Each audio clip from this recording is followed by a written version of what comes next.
Welcome to Women in Leadership Talk, where you'll hear from successful women who are empowering other women with their stories of adversity, resiliency, and success. And here is your host, Vicki Bradley, founder and CEO of Women in Leadership Empowered.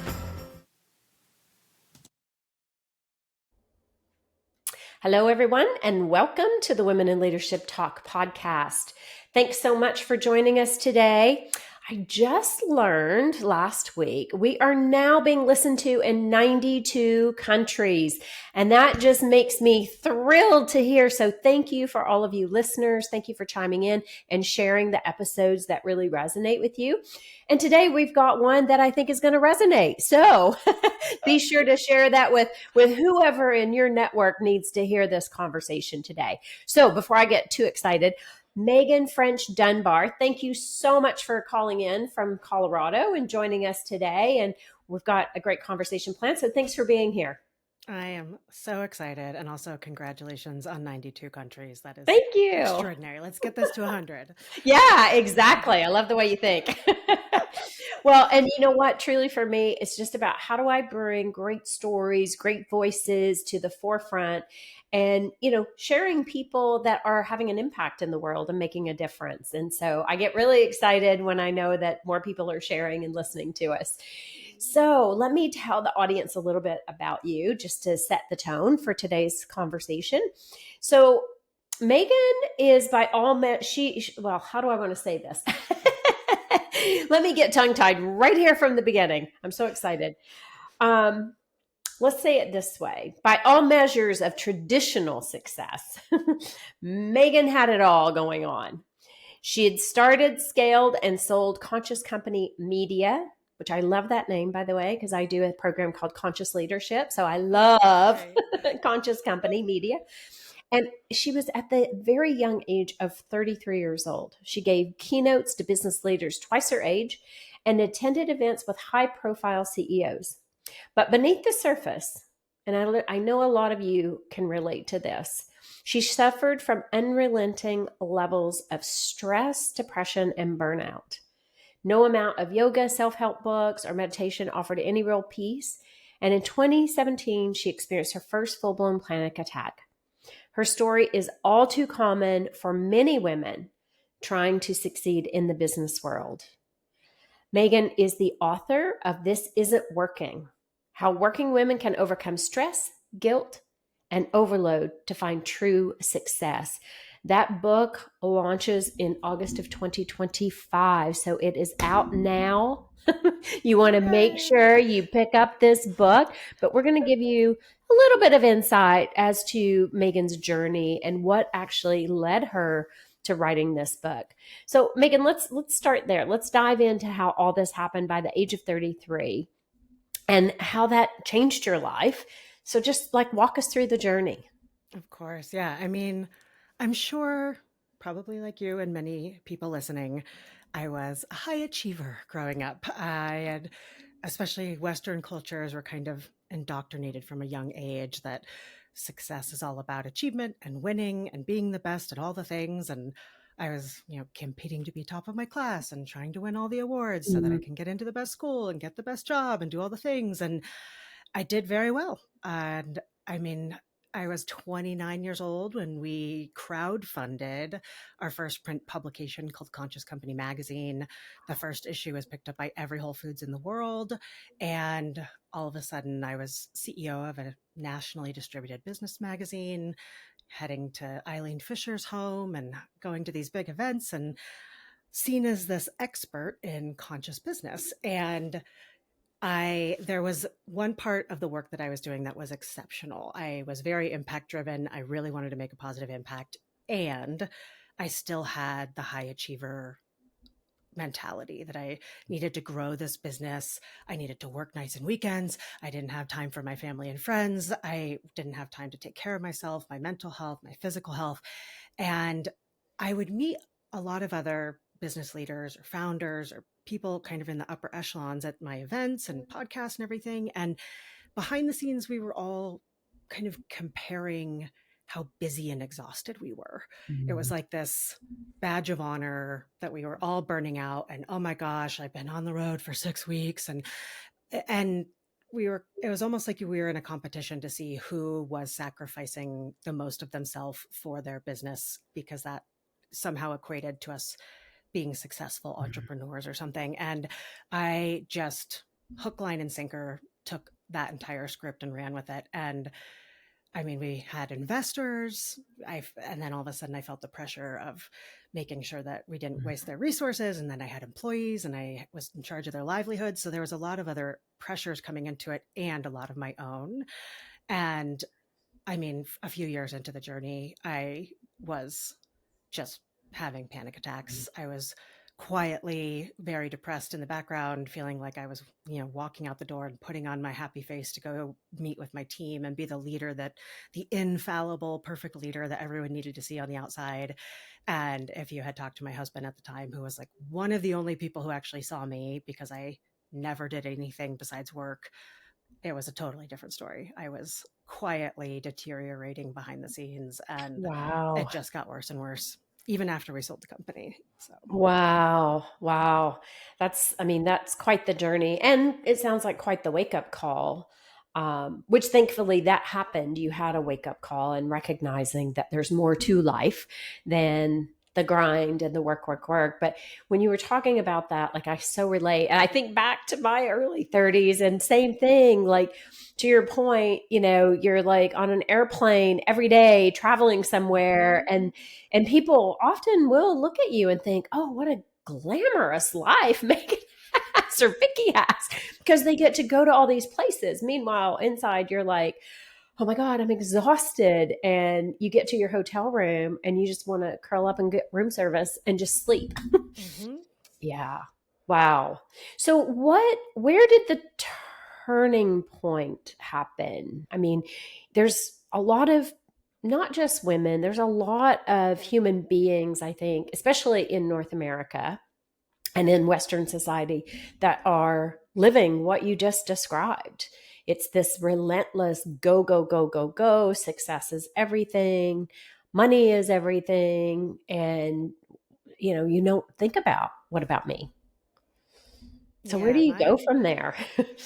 mine, I wish that I could say I had the presence of mind that I just organically came upon this, but it was very much forced upon me, which I think has been the story of a lot of women I've talked to. But so I've had this big panic attack in 2017. And that evening, my husband had said to me, I can't watch you do this to yourself anymore. And so I had talked to my other business partners, and we looked at our finances, and we're just figuring out what we were going to do to ease the burden of the stress, and ultimately decided to sell the company at the end of 2017.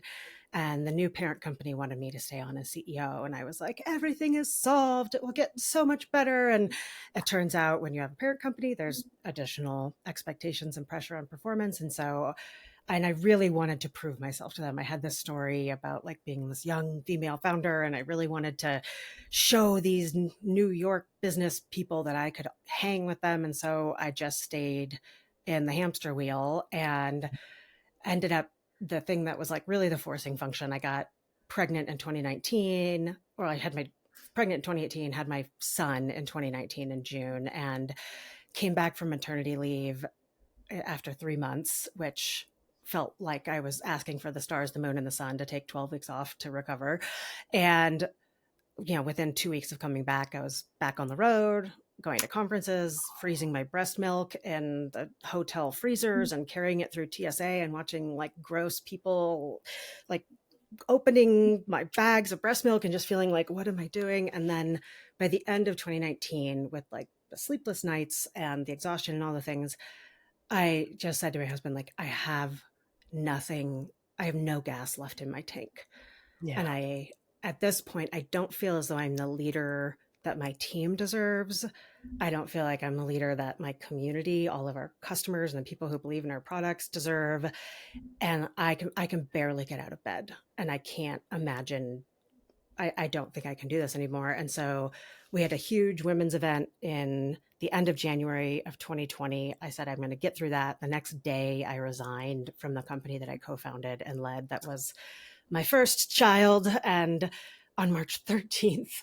It was my last day, and March 17th, we were in lockdown for COVID. And I had it in my brain that I was going to launch a new company that was an in-person events company for women. And all of a sudden that flew out the door. And I was just, that was the stopping point. I was forced to stop, which I've heard this from a lot of people, where COVID was terrible for so many reasons. And there were a lot of people who actually had fantastic epiphanies around their career and what they were doing and what they were focusing on. And I was very much one of them. And there's a whole story through COVID and all the things, but that was really the moment where I decided I needed to do something different when I came back to the workforce, and spent a year and a half being a full-time mom. And then while my son was sleeping, researching everything I could get my hands on and reviewing interviews that I'd done with business leaders who actually didn't seem to be burnt out and seemed to be actually thriving and had successful careers. And so I was trying to learn from them, and came back with a thesis about how I could do it better in 2022. And that turned into the book, and going down a whole research rabbit hole on it. Wow. Okay. Well, I want to get there, but I want to pause for just a second, because you said a number of things there that I think are so important for the audience to hear. So if we go back to January of 2020 and you hit that wall and you said, okay, this is it. Like, I cannot do this any longer. If you know then what you know now, what would those warning signs have told you, or what could you have done differently? Yeah, I feel like with where I was at that particular moment, it had been 5 years of workaholic, nonstop, burning out. I was in a pretty deep, dark hole. I think in order to salvage that, the bare minimum that I would have recommended to myself was to take some time off if I wanted to try to stay in that scenario. And I know a lot of people who've taken sabbaticals or walked away from their work for 6 to 8 weeks and just taken a breath, because a vacation isn't going to do it. Like going to a yoga class isn't going to do it. A meditation app isn't going to do it. It takes a long time to recover from really burning yourself out. And I think it was such an emotional time for me, because I had 8 employees at the time, and we were so close. And I mean, we were this small but mighty team, and we did these in-person events, and it was just like, it was so much fun. And before I let the parent company know, the night of our women's event that it ended, we all would do a team celebration, and we all went to dinner, and I told all of them, and we cried for probably 3 hours collectively as a team. But everyone there was like, I'm so proud of you. Yeah. I'm so happy that you're making this decision. Like, we've been watching you slowly fall apart for the last few years, and like, we care about you so much. We want you to do this. And I think the thing that I wish that I knew then is, it's okay to step away. Yeah. Even from your own company, from work that you love, it is okay to step away. And oftentimes it is the only thing that is going to get you to a healthier place. Yeah. I'm real glad I did it. And I still mourn that particular circumstance that I had to leave my own company that I loved. Well, I'm sure. And I mean, that's very powerful as well. Like the care and the concern that your team had for you, and, recognizing, because it is hard. We tell ourselves these stories about how we need to be there. We need to be the ones, right? And I think that's often, what keeps us going for longer than we should. And so finding ways and hearing those messages, hearing, what's really happening deep down, and that it is okay. You're a human being. Yes. that's huge. And so, like, I love that. And I went through my own crisis as well, or way earlier. From same kind of thing, just, and then autoimmune kicks in, and, it forces you, to your point, it forces you to make different decisions. And what I was thinking as you were talking, when I think about the company of conscious company media, like, being conscious of what is happening. Like That was that. the hypocrisy of it all was, I was espousing one thing publicly about conscious business practices and treating your people well and all the things, and I was destroying myself Yeah. to make that happen. Well, I'm so glad that you woke up and that, you had a supportive partner that was able to help you say, I can't see you do this anymore. But it's enabled you to create something beautiful and something fantastic. So, let's talk about the book. And those of you watching on the video, I'm going to get Meghan to hold it up so that you can actually see the cover of the book. This isn't working. Like, this is yes, yes. Okay, those of you looking at it visually, you can see, it's beautiful and it's cheerful, happy looking. So Meghan, let's talk about what was the impetus? I mean, I know part of it was your own journey, but now you've started to see people who are able to do it, or at least on the surface, you're seeing that they're able to do it. So let's talk about these different paradigms that are taking place, and how did that impact the book? Yeah. So, I mean, the one thing, because I ran Conscious Company Media and Conscious Company Magazine, and we had our live events, and was by the time COVID hit, I had interviewed well over 1,000 Mm. conscious business leaders. And there were two camps that I was really looking at, and it all clicked. I think it was Sean Achor, I don't remember his last name, the gentleman who is one of the key proponents of positive psychology. Mm. And he had talked about in the positive psychology movement, they don't study people who have mental health conditions. They study the outliers, the people who are very deep, happy, content, people who are flourishing. Those are the people that they study. And I was like, instead of studying all the problems in business, I want to study the Mm. people who, one, from an individual perspective, seem to have had some sort of traditional concept of success. They're doing, they've either written their book or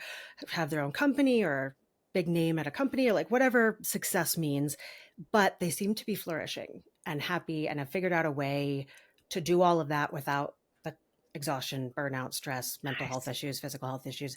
And I want to study the people who have built companies where the employees feel that way too. And Nice. so it started from my own challenges. I was struggling and, had a lot of time during COVID and just started like reviewing interviews that I had done and looking at if there were any common denominator issues. And then it spiraled into the book proposal. And then it just became my passion project. And so I used all of the research I had already done. And then I interviewed an additional nearly 100, mostly women leaders about who I'd found who are really kind of walking this talk and running business in a different way, but also running their own careers in a different way, and identified what they were doing. There were three elements I was looking at. What is their personal leadership?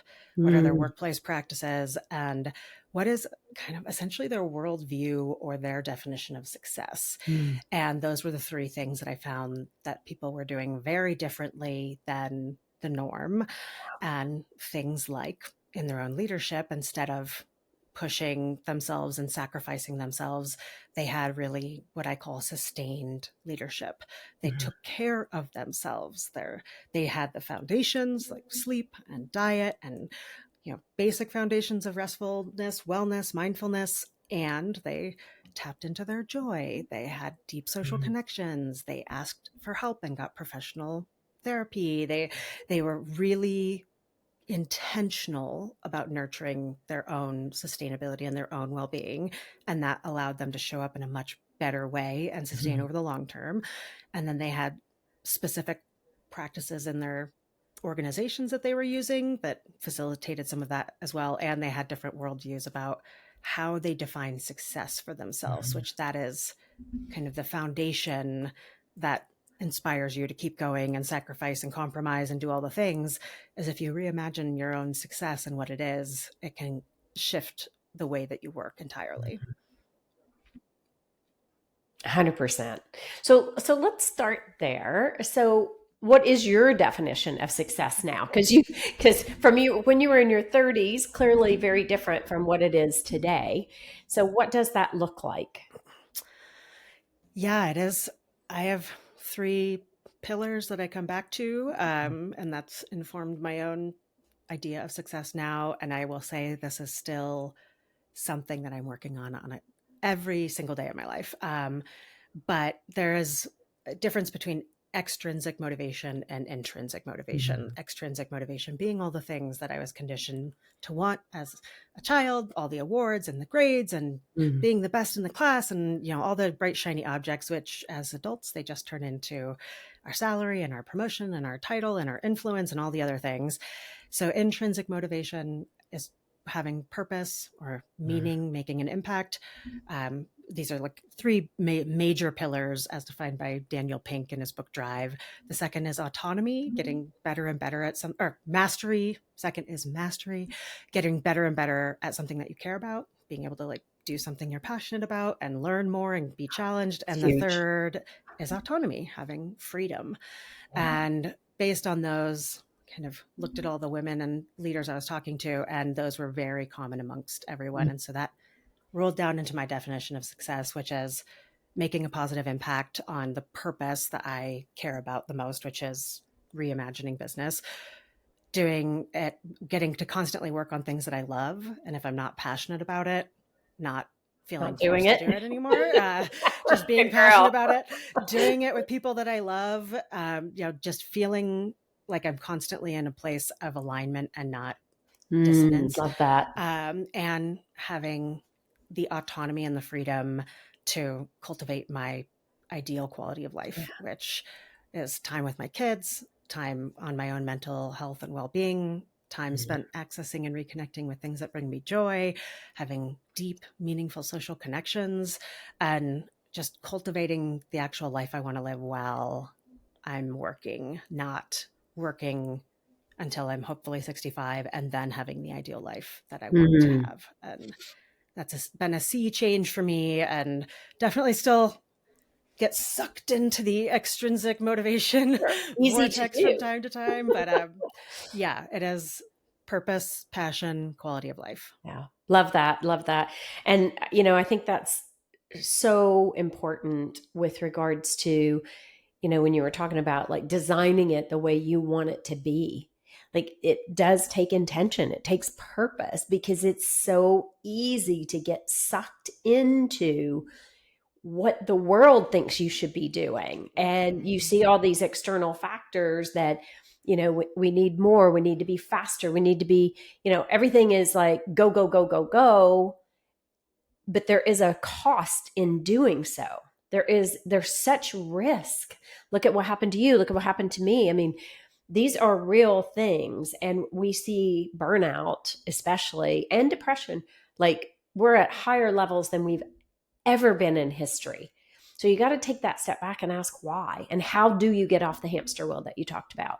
Yeah. How do you make that change? And I think you mentioned autoimmune disease. The other thing that I think is often missing is the physical health consequences. It's huge.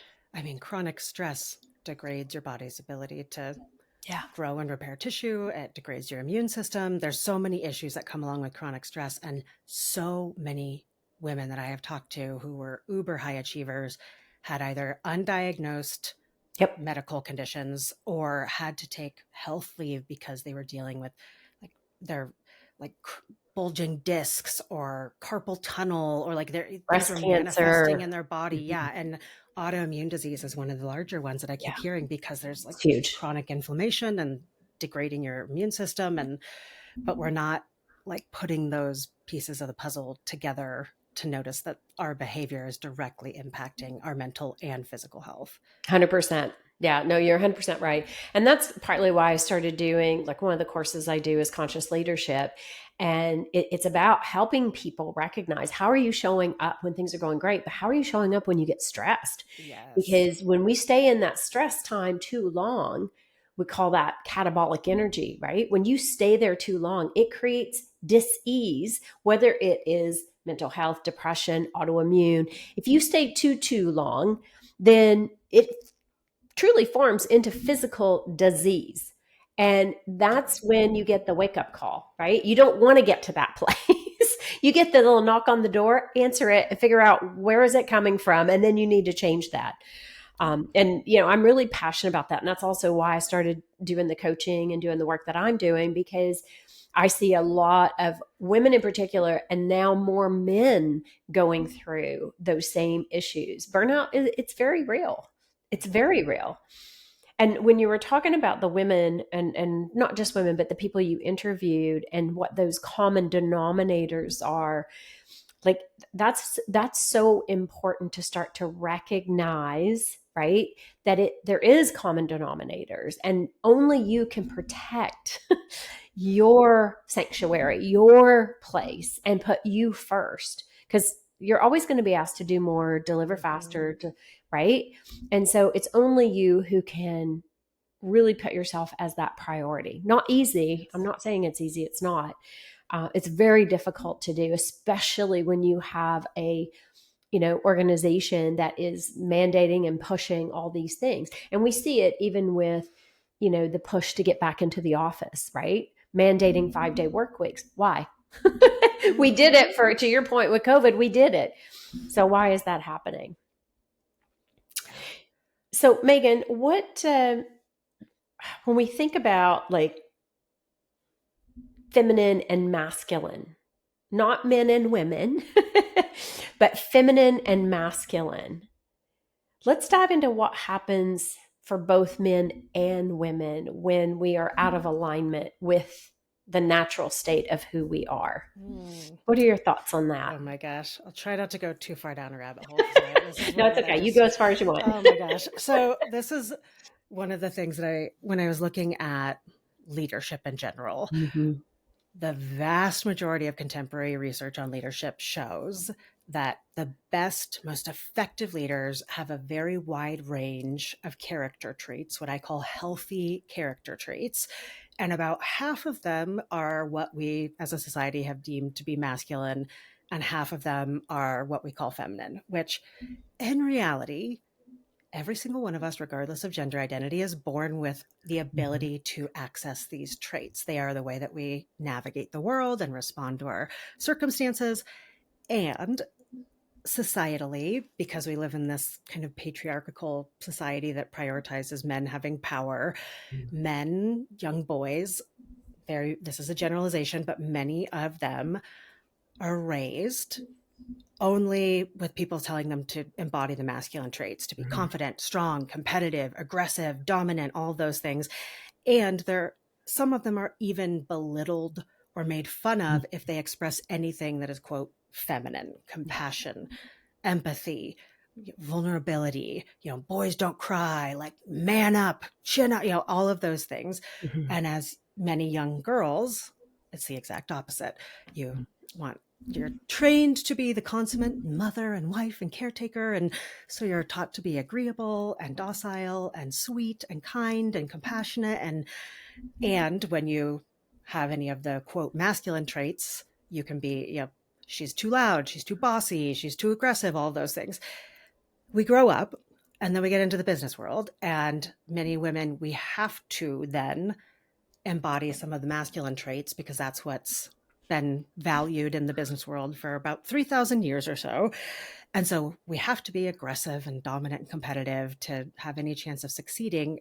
But we're really just coming back to some of the character traits that we should have had the entire time. And so the leaders who can really have a wide variety of the healthy masculine and feminine, because there is toxic, quote, masculine traits, and there's toxic feminine traits. 100%. Martyr is one of them, self-sacrifice, like all of the, we can take things to the extreme. And so there's this great spectrum of vulnerability as a leadership superpower.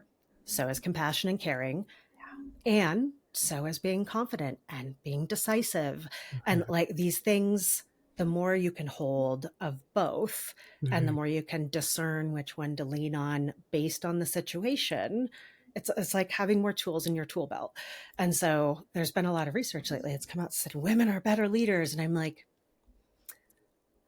yes. And what I believe is really happening is that women, we've been conditioned to be able to navigate and access all of these healthy character traits, where men still as adults have a hard time being vulnerable because it is so societally conditioned that they should not show weakness.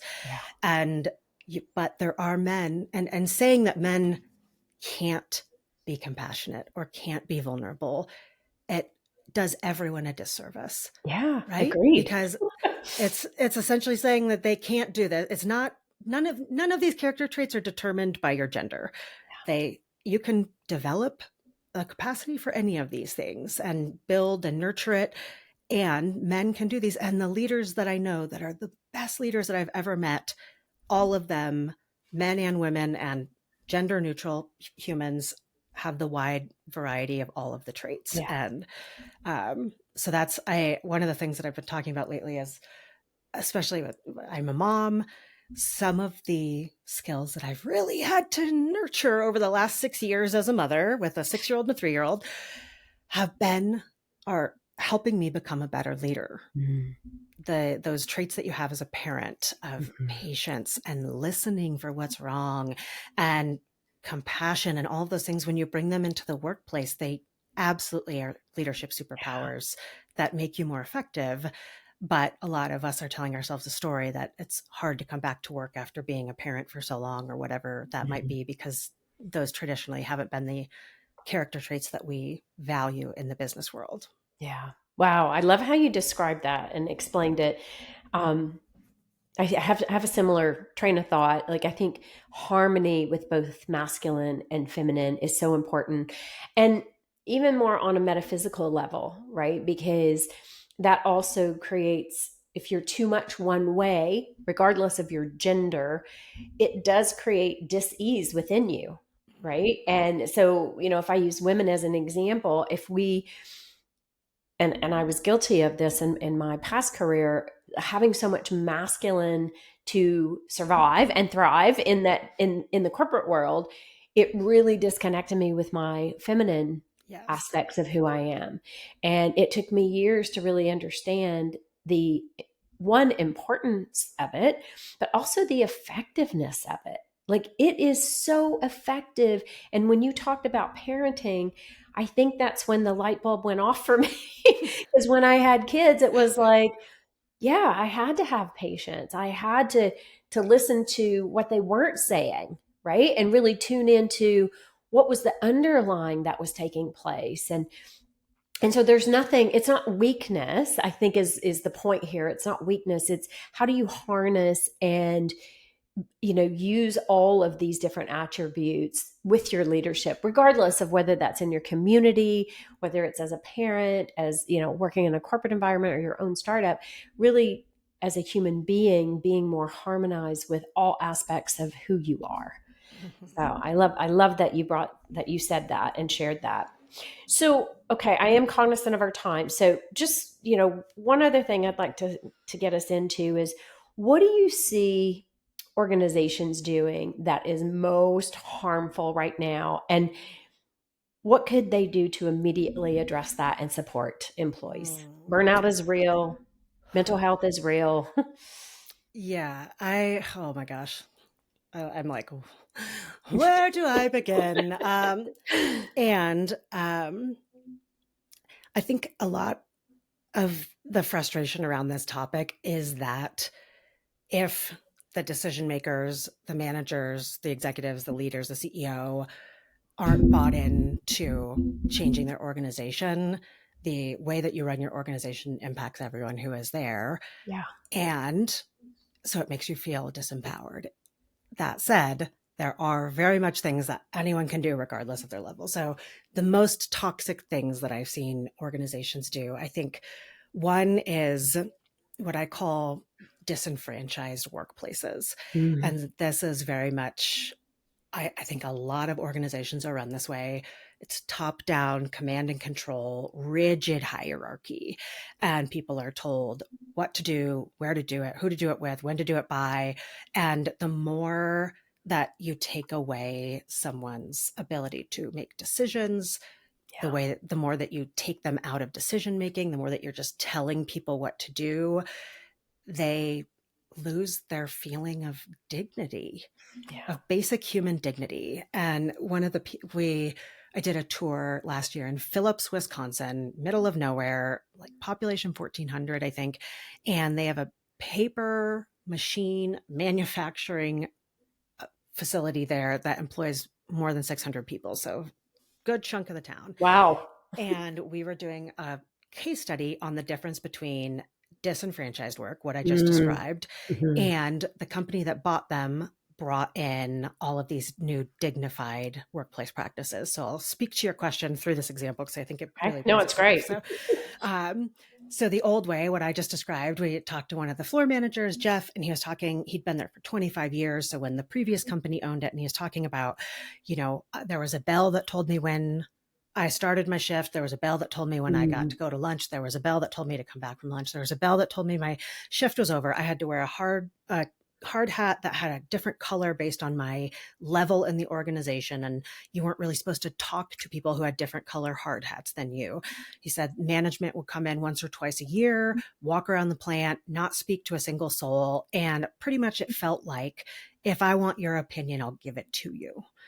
And he said, I was angry. I was frustrated. I was a terrible father. I was constantly getting in fights with my wife because I just felt so angry. Yeah. And I was just thinking, like, his core dignity is taken away. Like, Sure. They're treating people like they have zero value, that they can't make decisions for themselves. They're not intelligent enough to be able to bring value to your organization without this very strict structure. And then that previous company was going bankrupt, and this company called Barry Waymiller came in, and they're multi-billion-dollar company that sweeps in and purchases distressed manufacturing facilities and brings this dignified playbook to the table. Nice. And a lot of it is about stripping it of hierarchy, treating everyone like a leader, treating everyone like they have a valuable opinion, and bringing it to the table. So it's about nurturing collaborative conversations. If they're making big decisions, they get input from all of the levels, and then they talk about why they're making the decisions the way that they are. They have everyone on each team create their own leadership values as a team, the things that mean the most to them that they can return back to. They give them increased autonomy on when they can work and when, like, how they're working. And he talked to us, Jeff was talking to us about the difference between that. The other thing that they do is they brought in they have the Barry Waymiller Leadership Academy, which teaches everyone on the floor. It's a totally voluntary program, listening and communication skills. Huge. Huge. Like things we should have had in kindergarten. Yeah, no kidding. And he was talking about the difference between what it felt like to be at the old place versus the new place. And he said, I feel respected now. And I feel like I go home and I treat my children and my wife with respect because I feel respected. And I listen to what people are trying to say now. And he said, the thing that blew my mind about this, he said, when I go out into the community and someone has a different opinion than me, I don't immediately shut them down. I try to stay open and curious. And I love it. Wow.